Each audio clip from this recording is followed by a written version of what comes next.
June 4th, 1942. 10:20 hours, 240 miles northwest of Midway Atoll. Lieutenant Commander Wade McClusky banks his SBD Dauntless dive bomber hard to starboard, his fuel gauge dangerously low. For 2 hours, his squadron has searched the empty Pacific, finding nothing but waves and clouds. Below him, 32 dive bombers follow his every move, their pilots anxious, their fuel running out. Then, McClusky spots it. A single Japanese destroyer, cutting a white wake through the blue water at high speed. He makes a split-second decision that will change history. Follow that ship. It must be heading somewhere important. 5 minutes later, the clouds part. Through the gap, McClusky sees them. 4 massive aircraft carriers arranged in a box formation, their flight decks crowded with planes being armed and fueled. The entire Kido Butai, the carrier strike force that attacked Pearl Harbor, that conquered the Pacific, that seemed invincible. They're vulnerable, caught with their aircraft on deck, weapons scattered, fuel lines exposed. McClusky doesn't hesitate. He pushes his stick forward and dives. The next 5 minutes will destroy Japan's naval dominance forever. Why this moment changed everything. The Battle of Midway stands as the most decisive naval engagement in the Pacific War, but it hinged on these 5 critical minutes on the morning of June 4th, 1942. In that brief window, American dive bombers caught the cream of the Imperial Japanese Navy at its most vulnerable moment, and delivered a blow from which Japan would never recover. This wasn't just another naval battle. This was the collision of 2 radically different philosophies of carrier warfare, 2 intelligence operations, and 2 nations' industrial capabilities. Japan had dominated the Pacific for 6 months since Pearl Harbor, conquering territory at a pace that shocked the world. Their carrier pilots were the best in the world, veterans of campaigns in China and the opening strikes of the Pacific War. Their ships were superior in night fighting capability. Their torpedoes were more advanced. Their commanders had never known defeat at sea. Yet in 5 minutes on a clear Pacific morning, 3 Japanese aircraft carriers, Akagi, Kaga, and Soryu, became flaming wrecks. A 4th, Hiryu, would follow before sunset. Japan lost not just the ships, but the 248 aircraft aboard them and, more critically, the irreplaceable pilots who flew them. The Imperial Japanese Navy would never again possess the offensive power to threaten American positions in the Pacific. The road to Midway. To understand why these 5 minutes mattered, we must go back 6 months to December 7th, 1941. That Sunday morning, Japanese carrier aircraft struck Pearl Harbor in a meticulously planned surprise attack. Vice Admiral Chuichi Nagumo's Kido Butai, the same carrier force that would face destruction at Midway, achieved tactical surprise and sank or damaged 8 battleships. But the American carriers were at sea, untouched. This failure would prove fatal. In the months following Pearl Harbor, Japan's carrier force seemed unstoppable. In April 1942, Admiral Nagumo took his carriers into the Indian Ocean, sinking the British carrier HMS Hermes and 2 heavy cruisers. Japanese forces captured Singapore, the Philippines, Hong Kong, and swept through the Dutch East Indies. By May 1942, the rising sun flag flew from Burma to the Solomon Islands, across a vast ocean empire. But cracks were appearing in Japan's strategy. On April 18, 1942, 16 B-25 bombers led by Lieutenant Colonel James Doolittle launched from the carrier USS Hornet and bombed Tokyo. The raid caused minimal physical damage, but shocked the Japanese high command. The sacred home islands had been violated. Imperial General Headquarters demanded action. Admiral Isoroku Yamamoto, Commander-in-Chief of the Combined Fleet, proposed a bold plan. He would seize Midway Atoll, a tiny speck of land 300 miles northwest of Hawaii. More importantly, he would draw out the American carriers and destroy them in decisive battle. With American carrier power eliminated, Japan could dictate terms for peace from a position of strength. Yamamoto assembled the most powerful naval force Japan had ever sent to sea. 8 carriers, 11 battleships, 23 cruisers, and 65 destroyers, supported by 248 carrier aircraft and dozens more land-based planes. The plan appeared flawless. Japanese intelligence suggested that the carrier USS Yorktown had been sunk at the Battle of the Coral Sea in early May. That left only 2 American carriers, Enterprise and Hornet, to face Japan's 4 fleet carriers. The odds heavily favored Japan. The intelligence war. What Yamamoto didn't know was that American codebreakers had penetrated the Japanese naval cipher designated JN-25.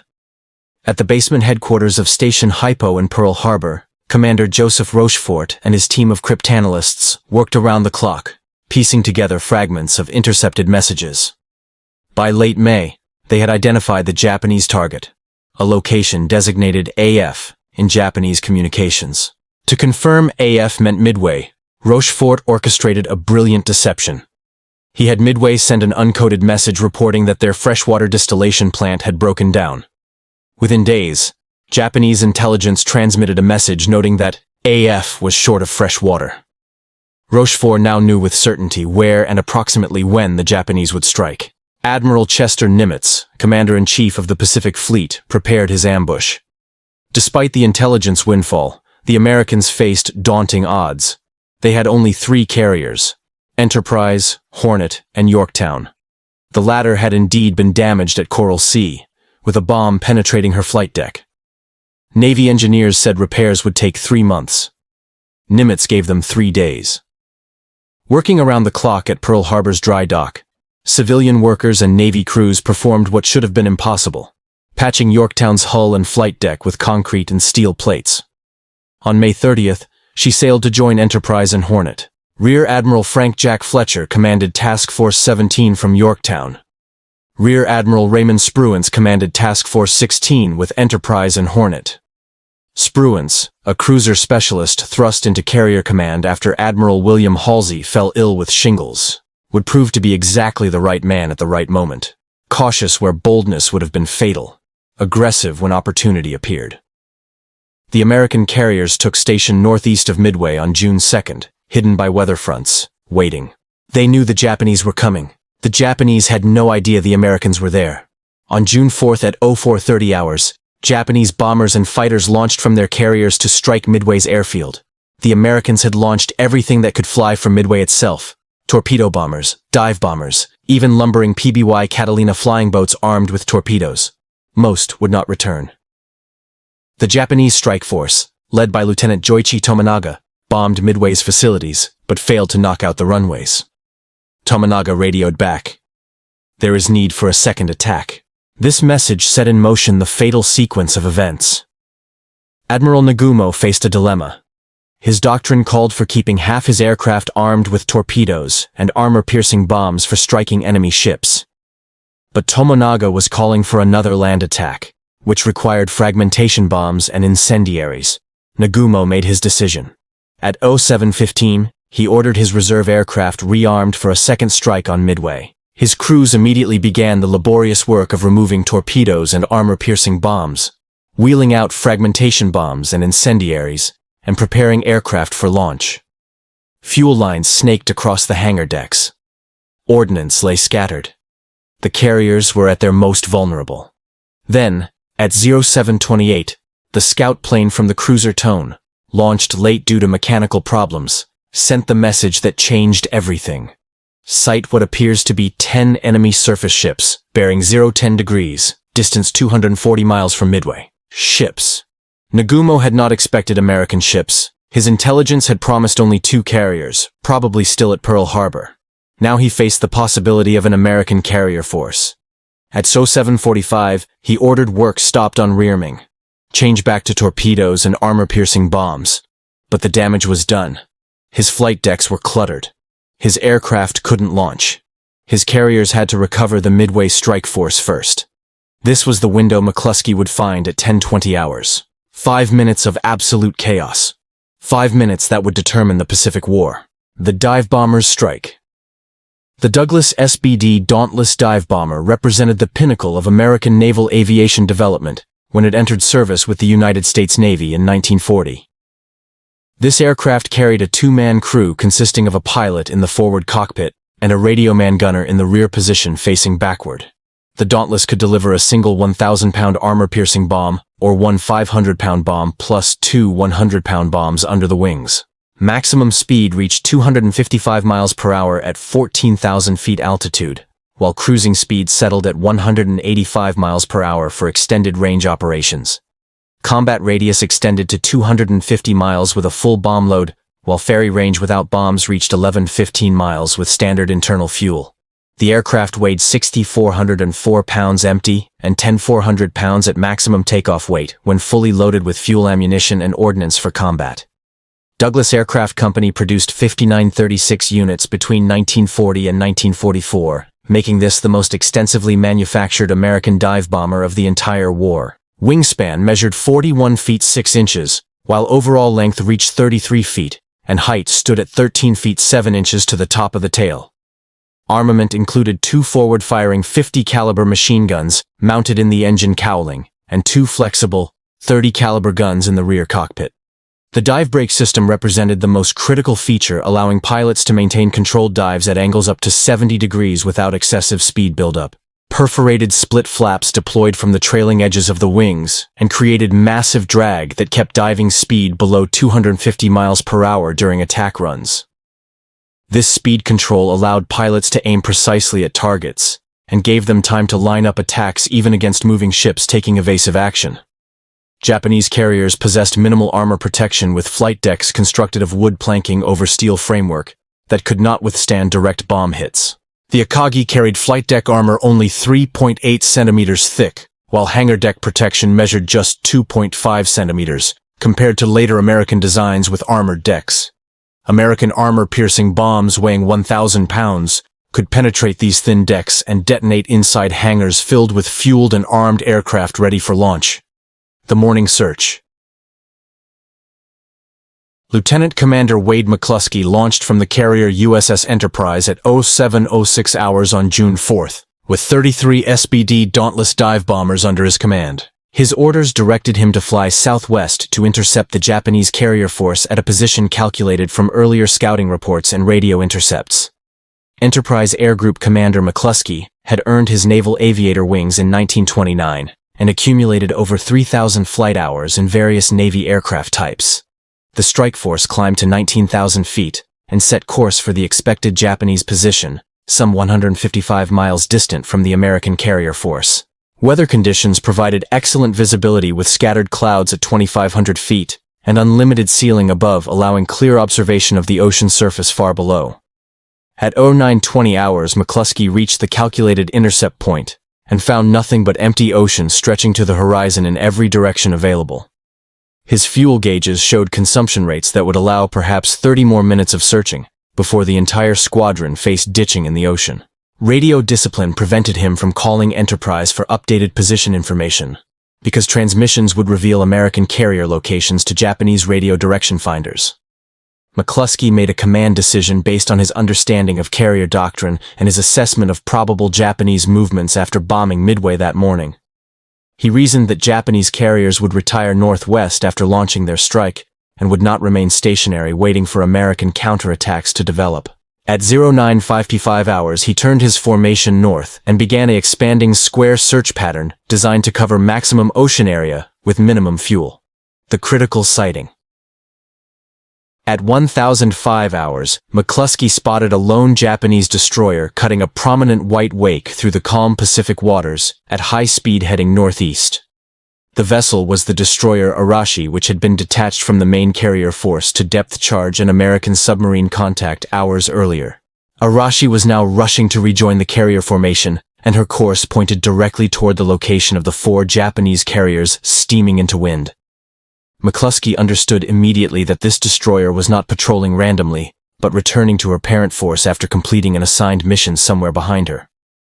He turned his entire squadron to follow the destroyer wake, and began climbing to 19,000 feet to achieve maximum altitude for the coming dive attack. At 10:20 hours, the clouds parted, and McClusky observed the entire Kido Butai spread below him in a rough box formation with carriers at each corner. The carrier Akagi lay closest with Kaga nearby, while Soryu and Hiryu steamed several miles distant, forming the other corners of the defensive box. All 4 carriers were turning into wind, preparing to launch aircraft, and their flight decks showed planes spotted for takeoff with ordnance and fuel lines visible.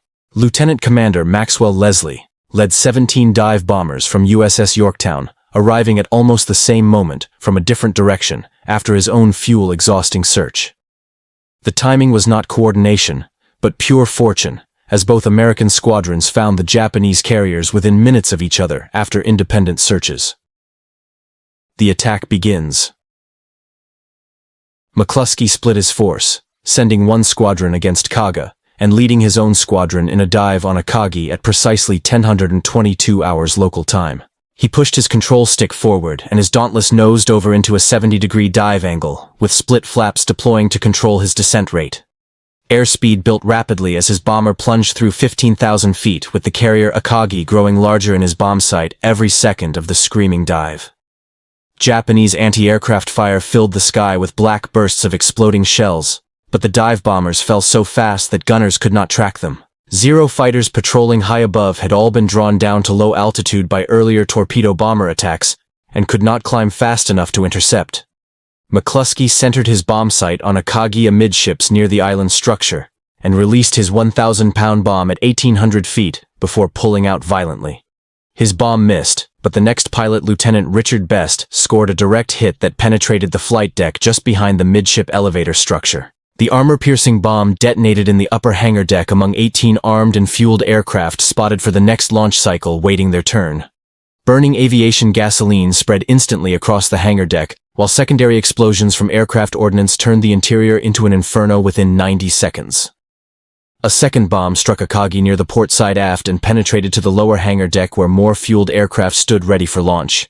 Two more near misses occurred close alongside the hull, and their underwater explosions opened seams in the unarmored lower hull plating, causing progressive flooding. Kaga and Soryu burn. While Enterprise dive bombers attacked Akagi, the second squadron led by Lieutenant Clarence Dickinson rolled into their attack on the carrier Kaga at 10:24 hours.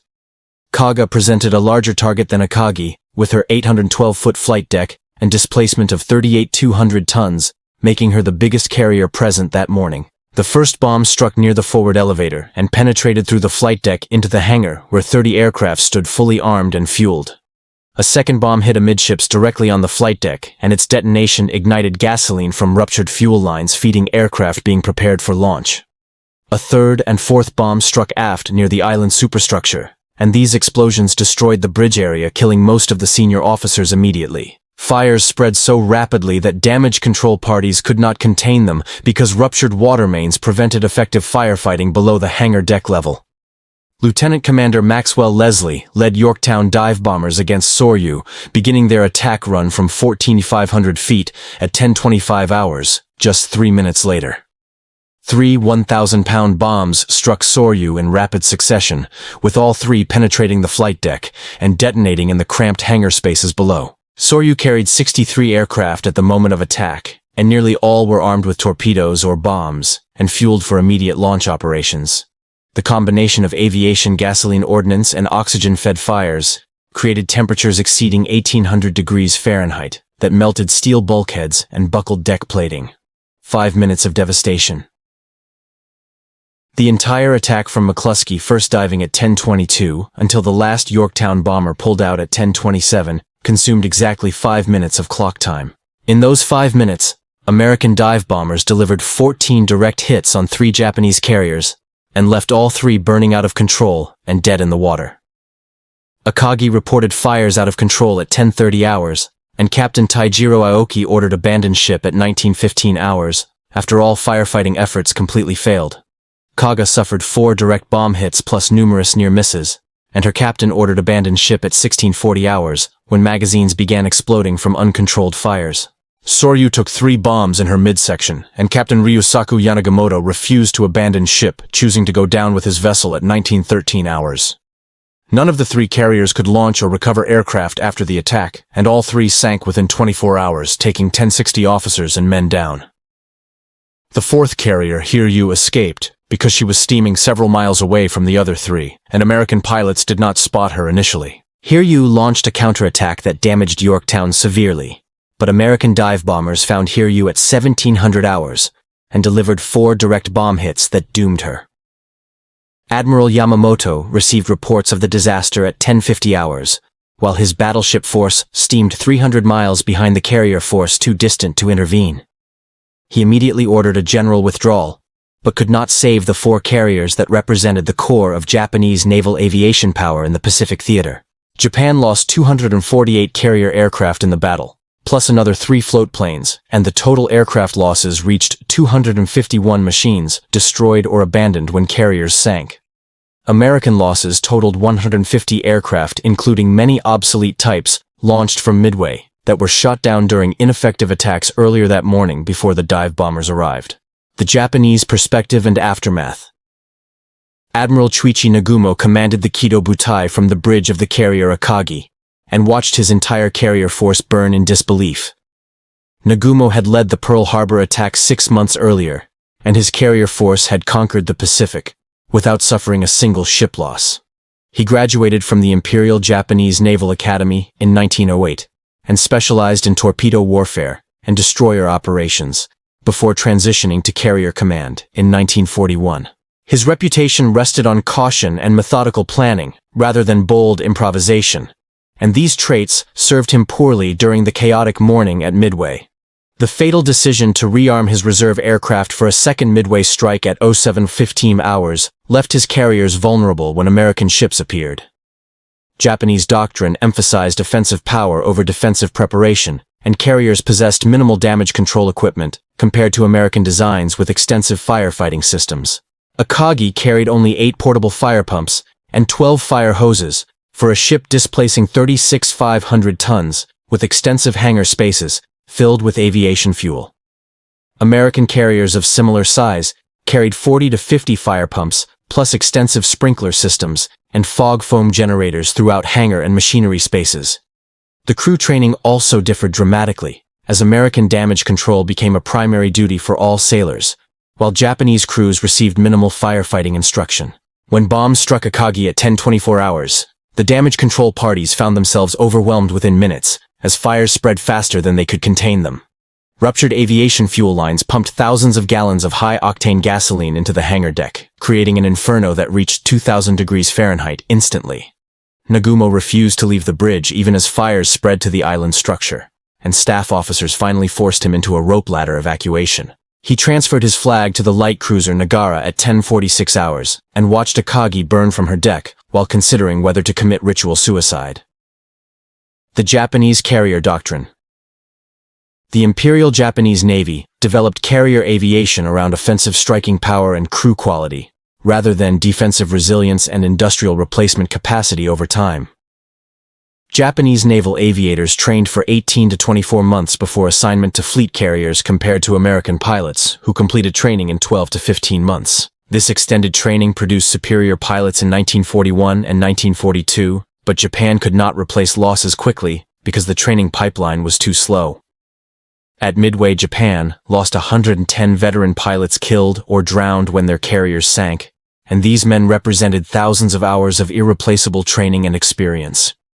The aircraft themselves could be manufactured relatively quickly, as Mitsubishi and Nakajima factories produced 400 to 500 fighters and bombers monthly throughout 1942 and beyond.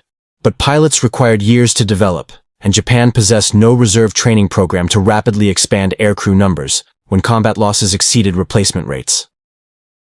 American naval aviation philosophy emphasized rapid pilot production, even if individual skill levels remained lower than Japanese standards, through 1942 and into early 1943. United States Navy flight schools graduated 10,584 new pilots in 1942 alone, while Japan produced only 2,400 pilots that same year across all services. This difference in training capacity meant Japan could not recover from Midway losses, while America could absorb equivalent losses and grow stronger simultaneously through expansion. Hiryu final attack. The carrier Hiryu escaped initial American dive bomber attacks because she steamed 8 miles northwest of the other 3 carriers when McClusky struck at 10:22. Rear Admiral Taman Yamaguchi commanded Carrier Division 2 from Hiryu and immediately launched every available aircraft against the American carriers without waiting for orders. At 1100 hours, 18 dive bombers and 6 fighters departed Hiryu flight deck with orders to find and destroy American carriers located somewhere northeast of Midway. Lieutenant Michio Kobayashi led the strike force and located the carrier Yorktown at 12:05 hours, steaming with her 2 escorting cruisers and 5 destroyers.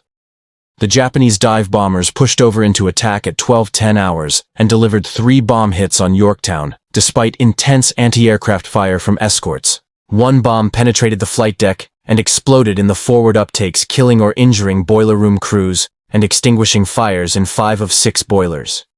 Yorktown lost power and coasted to a halt dead in the water at 1220 hours, while repair parties worked frantically to restore steam to the engines. Damage control crews under Commander Clarence Aldrich worked with remarkable efficiency and restored power to 2 boilers by 1340 hours, allowing 17 knot speed within 2 hours. At 1430 hours, a second strike from Hiryu, consisting of 10 torpedo bombers and 6 fighters, found Yorktown again and pressed home their attack from multiple angles. 2 Type 91 torpedoes struck Yorktown on the port side, and the explosions opened the hull to the sea while knocking out all electrical power permanently. Captain Elliot Buckmaster ordered abandon ship at 1500 hours, and 2270 men went over the side into the warm Pacific waters, where destroyers rescued them. Yorktown refused to sink immediately, and would float abandoned for 2 more days before a Japanese submarine finally sent her to the bottom on June 7th. American counterstrike against Hiryu search planes from Enterprise located Hiryu at 1445 hours, steaming northwest at 25 knots, attempting to escape while recovering her returning strike aircraft on deck. Lieutenant Commander Earl Gallagher led 24 dive bombers from Enterprise in an attack that began at 1700 hours from an altitude of 19,000 feet. The dive bombers screamed down through moderate anti-aircraft fire and delivered 4 direct bomb hits on Hiryu flight deck within a span of 4 minutes. The first bomb struck forward near the bridge and destroyed the ship control center, killing most senior officers and setting fire to ready aircraft spotted forward. Second and third bombs hit amidships and penetrated to the hangar deck, where they detonated among fueled aircraft being rearmed for another strike on American carriers. The fourth bomb struck aft, and its explosions severed critical steam lines to the engine rooms, causing progressive loss of power to all 4 propeller shafts. Hiryu lost steering control at 1710 hours, and began circling to starboard, while fire spread throughout the ship from bow to stern, consuming everything combustible. Admiral Yamaguchi remained on the bridge and refused all entreaties to abandon ship, choosing instead to share the fate of his men trapped below decks.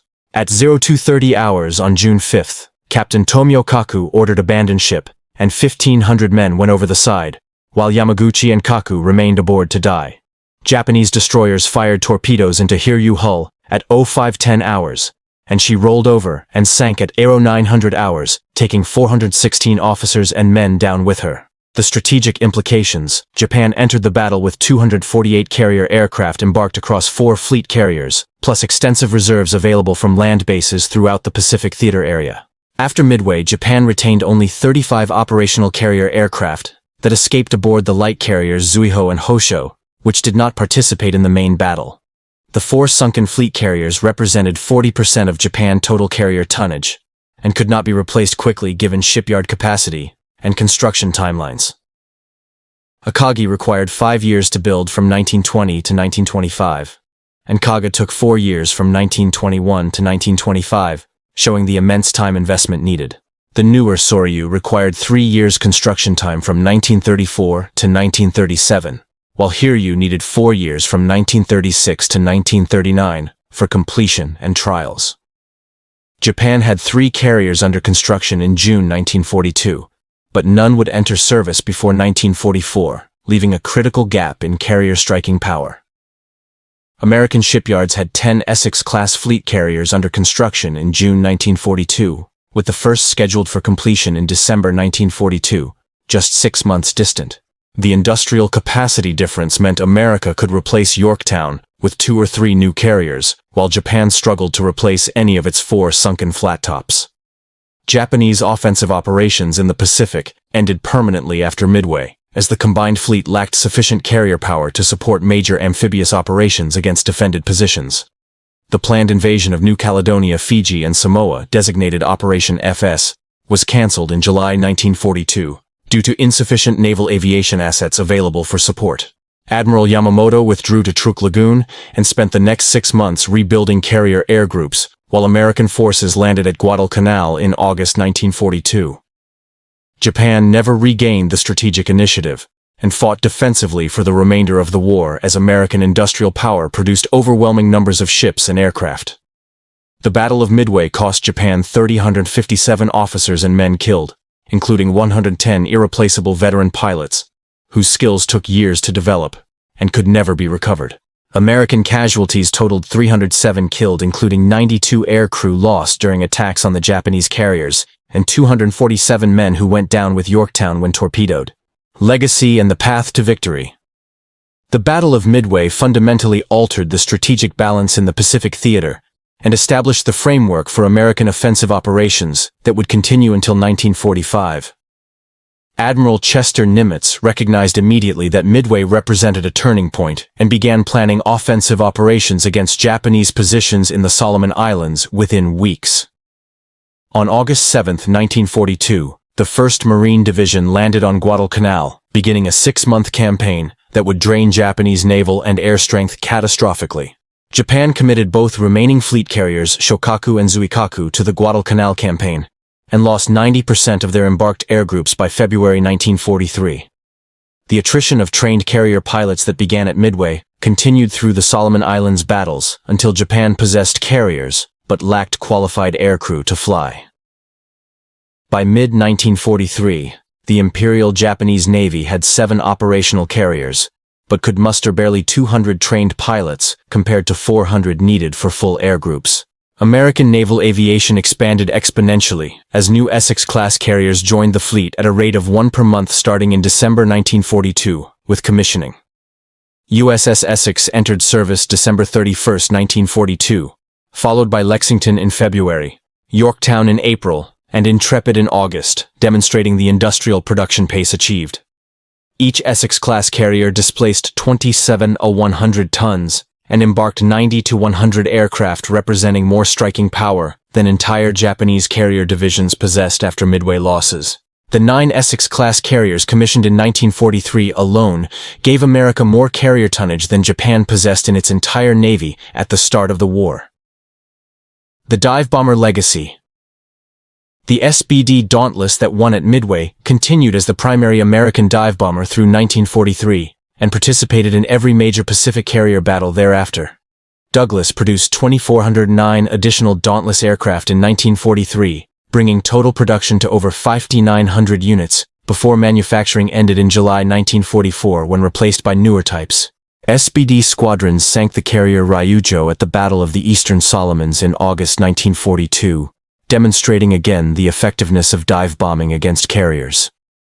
At the Battle of the Philippine Sea in June 1944, Dauntless dive bombers participated in the destruction of the carrier Hio, in what became known as the Great Marianas Turkey Shoot.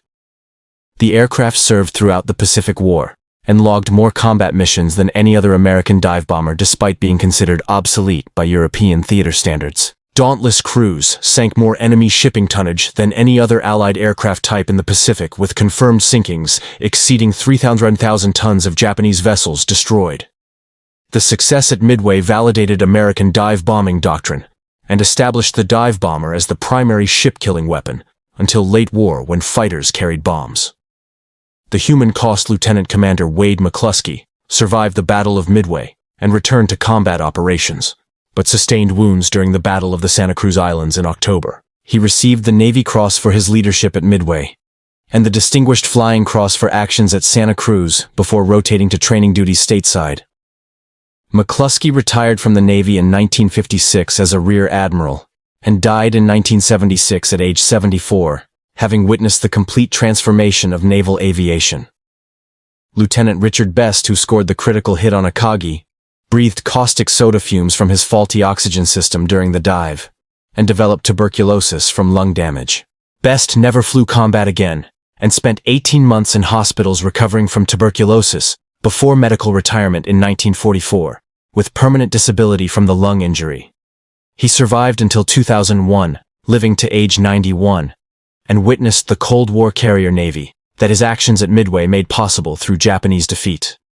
Captain Mitsuo Fuchida, who led the Pearl Harbor attack, was aboard Akagi during Midway, and survived by evacuating down rope ladders before the carrier exploded. Fuchida underwent emergency surgery for appendicitis the night before Midway, and watched the battle from Akagi Bridge while recovering, unable to fly or effectively command operations. He survived the war and converted to Christianity, becoming a missionary, and eventually moved to the United States, where he died in 1976 at age 73. Admiral Nagumo escaped from Akagi and continued commanding carrier operations, but never recovered from the psychological trauma of losing 4 carriers in 5 minutes at Midway. He committed ritual suicide on Saipan in July 1944 when American Marines overran his headquarters, rather than accept capture or continue fighting a war already lost.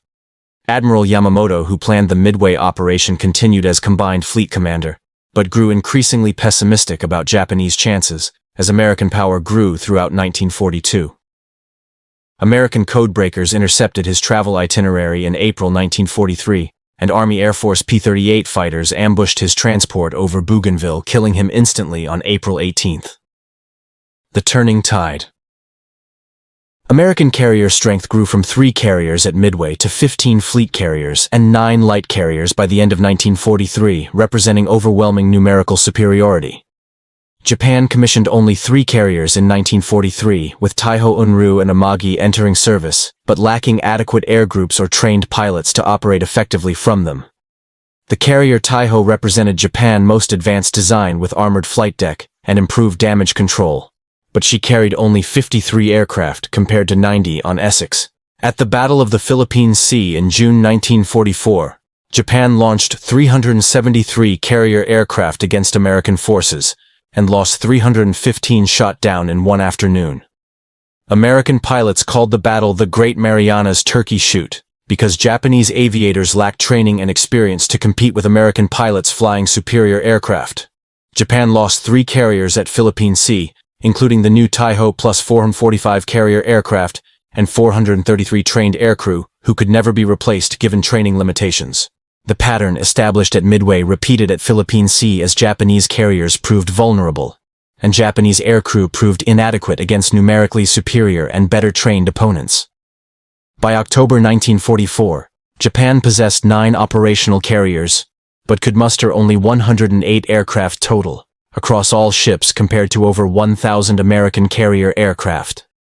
At the Battle of Leyte Gulf in October 1944, Japan used its remaining carriers as decoys to lure American forces away from invasion beaches, knowing they had no effective air groups to defend themselves. Admiral Ozawa commanded 4 carriers with only 108 aircraft embarked, and his entire force was annihilated by American carrier strikes, losing all 4 carriers in one day. The final assessment. The 5 minutes at Midway on June 4, 1942, determined the outcome of the Pacific War more decisively than any other single engagement in the entire 4-year conflict. Japan lost offensive capability permanently, and never again possessed sufficient carrier strength to threaten American positions or launch major amphibious operations against defended territory anywhere in Pacific. The battle demonstrated that carrier aviation determined naval superiority, and that industrial capacity to replace losses mattered more than initial quality or tactical skill of forces. American victory at Midway came from intelligence preparation, industrial backing, and tactical execution, but ultimately rested on those 5 minutes when dive bombers caught Japanese carriers vulnerable. Without Midway, the Pacific War might have continued another year or more as Japan retained its carrier force and ability to contest American advances through 1943. The atomic bombs dropped on Hiroshima and Nagasaki in August 1945 ended the war. But the outcome was determined 3 years earlier at Midway, when Japan lost the ships and men needed to defend its empire against American counteroffensive operations that began at Guadalcanal. Modern military analysts consider Midway the most decisive naval battle since Trafalgar in 1805, and one of the 5 most important battles in world history, based on strategic consequences. The lessons of Midway influenced Cold War naval doctrine, as the United States Navy maintained overwhelming carrier superiority, recognizing that carrier aviation determined control of ocean areas. Every American carrier since 1945 traces its operational doctrine and tactical methods directly to lessons learned at Midway about concentration of force and decisive attack when opportunity appears. The battle proved that intelligence advantage and surprise could overcome numerical inferiority, and that 5 minutes of perfectly executed attack could destroy years of preparation and training. Admiral Nimitz summarized Midway's significance in his 1942 report, stating that it was essentially a victory of intelligence over preparation and tactical execution over strategic planning, proving smaller forces properly employed could defeat larger opponents caught unprepared at the critical moment when vulnerability exceeded defensive capability available.